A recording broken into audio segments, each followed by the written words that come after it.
আমি ছোটদের রামায়ণ থেকে তোমাদের গল্প শোনাচ্ছি। গল্পের নাম রামের বনবাস শুরু।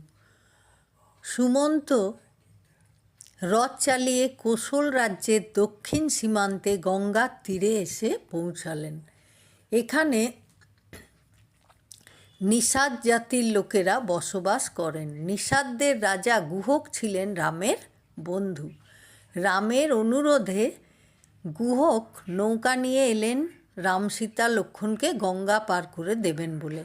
নৌকায় ওঠার আগে রাম সুমন্তকে বললেন, আপনি অযোধ্যায় ফিরে যান। আমাদের মায়েদের বলবেন কোনো চিন্তা না করতে। বাবাকে বলবেন তার প্রতিজ্ঞা রক্ষা করতে পেরে আমি গর্ববোধ করছি। তিনি যেন ভরতকে আনিয়ে তার হাতে রাজ্যভার তুলে দেন। সুমন্ত রথ নিয়ে অযোধ্যায় ফিরে গেল। রাম সীতা লক্ষ্মণ গঙ্গা পার হয়ে বনের দিকে নিরুদ্দেশ হয়ে গেলেন। ঘুরতে ঘুরতে তারা চিত্রকূট পর্বতে এসে পৌঁছালেন। কাছেই মালবতী নদী।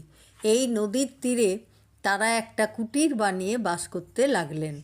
ওখানে ফলের আর ফুলের কোনো অভাব নেই, তাই ফুলের শোভা দেখে আর ফল খেয়ে তাদের দিন কাটতে লাগলো। তোমরা সবাই ভালো থাকবে। পরে আরও নতুন নতুন গল্প তোমাদের শোনাবো।